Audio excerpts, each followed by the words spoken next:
नमस्कार दोस्तों आपने एक कहावत तो सुनी होगी कि अगर हमें सफलता पानी है तो हमें भीड़ से बिल्कुल अलग चलना होगा। भीड़ की सोच से हमें अपनी सोच बिल्कुल अलग रखनी होगी। और ऐसा ही किया है अभी हाल ही में जापान ने अपनी बिजली की आवश्यकताओं को पूरा करने के लिए हाल ही में एक अलग ही प्रोजेक्ट लॉन्च किया है।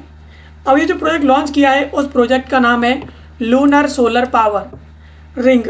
इस प्रोजेक्ट के थ्रू जापान कर क्या रहा है कि वो चंद्रमा के चारों ओर एक सोलर रिंग लगाने वाला है। अब ये जो रिंग है वो ऊर्जा जनरेट करेंगी। जब सूर्य से इन्हें ऊर्जा मिलेगी तो ये ऊर्जा जनरेट करेंगी। अब उस ऊर्जा को जापान अर्थ तक लाएगा और उसके ज़रिए अर्थ की जितनी भी ऊर्जा की ज़रूरतें हैं उनको पूरा करेगा। यानी जो लूनर सोलर रिंग जो प्रोजेक्ट है उस प्रोजेक्ट के थ्रू पृथ्वी की सभी जो ऊर्जा ज़रूरतें हैं वो पूरी होंगी। पृथ्वी को अनलिमिटेड एनर्जी मिलने वाली है।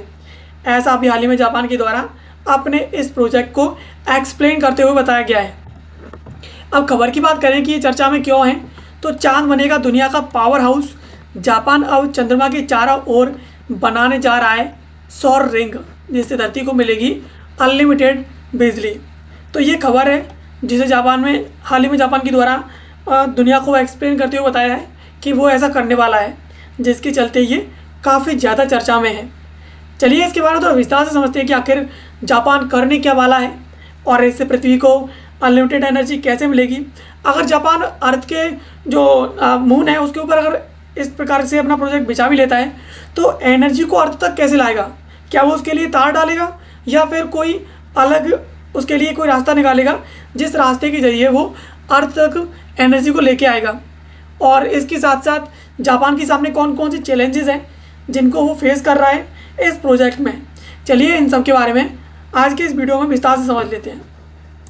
सबसे पहले खबर के प्रमुख बिंदुओं के बारे में बात करेंगे तो जापान की जो शिमिज़ु कॉर्पोरेशन है उसके द्वारा चंद्रमा के भूमध्य रेखा यानी इक्वेटर है उसके चारों ओर सौर पैनलों की एक विशाल पट्टी बनाने का प्रस्ताव दिया है।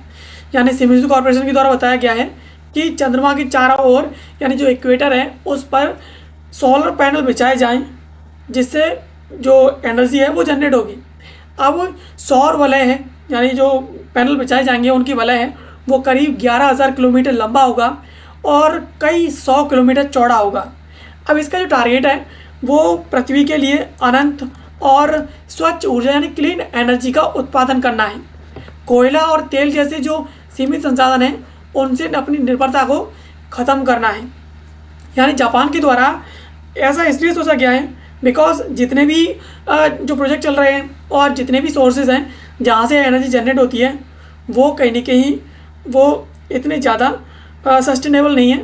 उनसे कहीं ना कहीं उत्सर्जन होता है, गैसों का उत्सर्जन होता है जो वायुमंडल के लिए और हमारे लिए और पारिस्थितिक तंत्र के लिए सभी के लिए काफ़ी ज़्यादा खतरनाक रहती है। तो जापान के द्वारा ये अनंत इसे अनलिमिटेड एनर्जी मिलेगी अर्थ को। इसके अलावा ये क्लीन है यानी ये सस्टेनेबल है। ऐसा भी हाल ही में शिमिज़ु कॉर्पोरेशन के द्वारा प्रस्ताव दिया गया है। अब शिमिज़ु कॉर्पोरेशन के द्वारा चंद्रमा को ही क्यों चुना गया इसकी बात करें तो पृथ्वी की तुलना में चंद्रमा पर जो सौर ऊर्जा है उसके उत्पादन के काफ़ी ज़्यादा फायदे हैं। पहला फ़ायदा है वो ये है कि चंद्रमा के पास कोई अपना वायुमंडल नहीं है, जिस प्रकार से अर्थ के पास अपना वायुमंडल है। अब इसीलिए जब इसके पास वायुमंडल नहीं है तो इसके ऊपर बादल नहीं है, बारिश नहीं है, मौसम संबंधी कोई भी बाधा नहीं है जो चंद्रमा के ऊपर देखने को मिले। आज चंद्रमा का कोई हिस्सा हमेशा सूर्य की रोशनी में रहता ही रहता है, चाहे इक्वेटर की पहले वाला जो ऊपर वाला एरिया हो, चाहे वो जब चंद्रमा घूमेगा या सूर्य आएगा तो चाहे आगे वाला एरिया हो चाहे पीछे वाला एरिया हो, यानी चाहे ऊपर वाला ये एरिया हो चाहे पीछे वाला एरिया हो, जब चंद्रमा राउंड टेबल घूमता है तो इसका एक ना एक एरिया है वो सूर्य की तरफ रहता ही रहता है। तो इससे कहीं ना कहीं हमें ये समस्या नहीं आएगी कि जब रात होगी तो हमें एनर्जी मिलना बंद हो जाएगी या एनर्जी जनरेट होना बंद हो जाएगी, ऐसी हमें कोई समस्या नहीं आएगी। अब कोई ना कोई हिस्सा तो रहेगा ही रहेगा, तो इससे कहीं ना कहीं हमें 24 घंटे जो एनर्जी है वो मिलती रहेगी। अब यहाँ पर बिजली पृथ्वी तक कैसे पहुँचेगी? यानी चंद्रमा पर बिजली बनाने का प्रोजेक्ट जापान के द्वारा सोच तो लिया गया कि बिजली बनाएं चंद्रमा के ऊपर, लेकिन भाई साहब चंद्रमा से बिजली अर्थ के ऊपर आप कैसे लेकर आओगे? तो यहाँ पर इसका भी जापान के द्वारा एक सुझाव दिया गया है और इसका भी समाधान उसके द्वारा दिया गया है। इस जटिल प्रक्रिया को सरल चरणों में समझा जा सकता है। पहला, चंद्रमा की सतह पर लगे सौर सेल हैं, वो सूरज की जो रोशनी है उसको बिजली में बदलेंगे, जिससे भरपूर बिजली का उत्पादन होगा। यानी चंद्रमा की सतह पर जो भी सौर सेल लगे होंगे, वो जब भी सूर्य की रोशनी उसके ऊपर आएगी तो वो बिजली में कन्वर्ट हो जाएगी।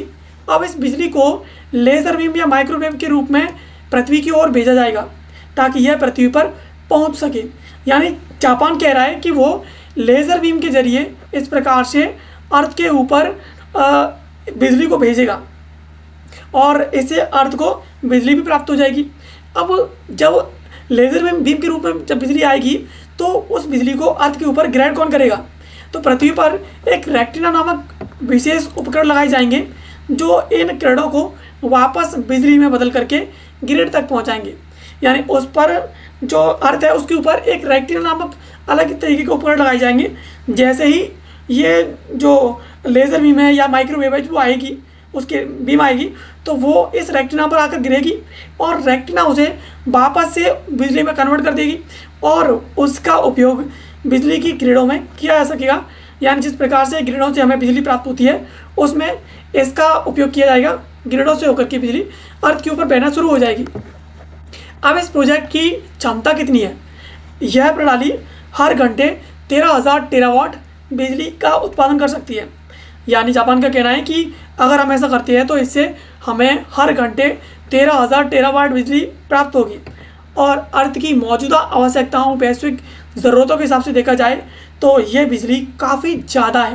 यानी हर घंटे अर्थ पर जितनी बिजली कंज्यूम होती है उसकी तुलना में ये कई गुना ज़्यादा बिजली है जो हमें हर घंटे जो है इससे मिलने वाली है।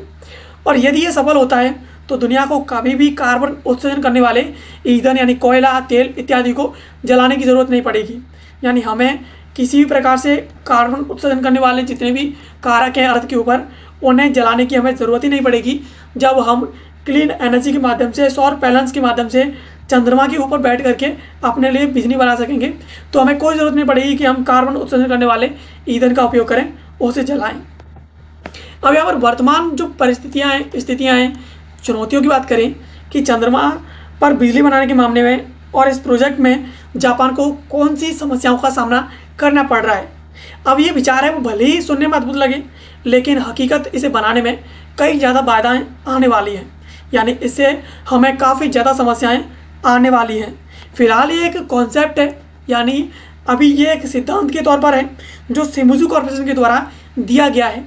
और इसमें जो नासा है, इसके अलावा जाक्सा है, जो अंतरिक्ष एजेंसी है, उनके द्वारा इसके लिए अभी कोई आधिकारिक बजट की घोषणा नहीं की है और ना ही इसके निर्माण अभी शुरू किया है। चंद्रमा की मिट्टी खोदने और उसके निर्माण के लिए इसमें आवश्यक जो उन्नत रोबोटिक्स है उसकी भी इसमें ज़रूरत पड़ेगी। यानी इसमें हमें अलग ही जो आधुनिक तकनीक है उसका उपयोग करना पड़ेगा। तो इंफ्रास्ट्रक्चर भी हमारे पास इनफ होना चाहिए जो चंद्रमा के ऊपर जाकर के खुदाई करे और इस प्रकार की सोलर रिंग बनाने में हमें मदद करे। फिलहाल जापान के द्वारा, नासा के द्वारा जो है और नासा के द्वारा इस पर कोई अभी तक अपनी आधिकारिक पुष्टि नहीं दी है और ना ही इसके लिए कोई बजट की घोषणा की है। अभी तक ये सबसे बड़ी समस्या है इस प्रोजेक्ट के सामने। और इसके अलावा इतनी बड़ी संरचना के सामान को अंतरिक्ष में ले जाने की लागत और इसके अलावा 3,84,000 किलोमीटर की दूरी से सुरक्षित बिजली भेजना एक चुनौती है और इतनी बड़ी चुनौती है, काफ़ी ज़्यादा है। यानी सबसे बड़ी समस्या है जापान के सामने वो ये आ रही है कि जब हम चंद्रमा के ऊपर खुदाई करेंगे तो उसके लिए हमारे पास इंफ्रास्ट्रक्चर होना चाहिए, तकनीक होनी चाहिए, वर्तमान की एडवांस तकनीक, जिसका उपयोग हम चंद्रमा के ऊपर खुदाई के लिए करेंगे। और इसके अलावा चंद्रमा से अर्थ तक जब हम बिजली भेजेंगे तो उसमें जो बिजली है वो 3,84,000 किलोमीटर दूरी तय करके अर्थ तक आएगी। तो वो भी कहीं ना कहीं हमारे लिए काफ़ी ज़्यादा चुनौतीपूर्ण है कि वो लेज़र बीम के रूप में अर्थ पर आ पाएगी या नहीं आ पाएगी। इसके अलावा शुरुआती योजना में यहाँ तक बताया गया है कि 2035 तक समय सीमा का सुझाव दिया गया है, लेकिन यह एक बहुत ही दीर्घकालिक प्रोजेक्ट है। यानी इसमें बताया गया है कि साल 2035 तक की समय सीमा है और साल 2035 तक इसमें हम इस पर काम शुरू हो सकता है कि इसमें जापान की जो नासा है वो शामिल हो जाए, इसके अलावा नासा भी शामिल हो जाए, तो ये प्रोजेक्ट है वो प्रगति पर पहुंच जाएगा। लेकिन इसमें ऐसा नहीं है कि ये साल 2035 में बनकर कंप्लीट हो जाए। ये एक दीर्घकालिक प्रोजेक्ट है जो इसे बनाने में काफ़ी ज़्यादा टाइम ले सकता है। अब इसके अलावा यहाँ पर सबसे बड़ी जो बात है ना वो ये आई है सामने कि शिमिजू कॉर्पोरेशन का यह विचार कि हमें कमी से प्रचुरता की ओर ले जाने वाला है। शिमिजू कॉर्पोरेशन के द्वारा ये जो विचार दिया गया है कि हमें पारंपरिक रूप से डैम बनाओ, डैम के ऊपर बिजली बनाओ, इसके अलावा पावर प्रोजेक्ट लगाओ, वहाँ से बिजली बनाओ। तो ये हमारी जो सोच है जो पारंपरिक रूप से चली आ रही है और इसी से हर एक देश अपने लिए बिजली जनरेट कर रहा है, बना रहा है। तो इस कमी को कहीं न कहीं हमें पूरा करने के लिए उसकी प्रचुरता की ओर, उसकी अधिकता की ओर ले जाता है। हालांकि इसके निर्माण में अभी तक कई दशक लग सकते हैं, लेकिन यह दिखाता है कि भविष्य की समस्याओं के समाधान के लिए हमें लीक से हटकर सोचने की ज़रूरत है। यानी सभी देश क्या सोचते हैं, इससे अलग हट करके हमें सोचने की ज़रूरत है कि हम अपनी ज़रूरतों को किस प्रकार से पूरा कर सकते हैं। और ज़रूरी नहीं है कि पारंपरिक जो तरीके हैं उन्हीं का उपयोग करें, हम उसके लिए कोई नया तरीका भी तो खोज सकते हैं, जैसा कि जापान के द्वारा हाल ही में खोजा गया है।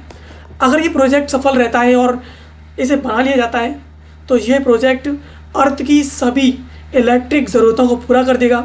और अर्थ पर सबसे बड़ी समस्या रहती है वो इलेक्ट्रिक की ही रहती है। और इस प्रोजेक्ट के जो सक्सेस होने से अर्थ के ऊपर जितनी भी समस्याएं हैं वो सभी समस्याएं अर्थ पर इलेक्ट्रिक से रिलेटेड है, यानी जो बिजली है उससे संबंधित जितनी भी समस्याएं हैं वो सभी समस्याएं ख़त्म हो जाएंगी। तो दोस्तों ये थी खबर जिसको आज की इस वीडियो हमने समझा। ऐसे वीडियोस के लिए आप हमें सब्सक्राइब कर लीजिए।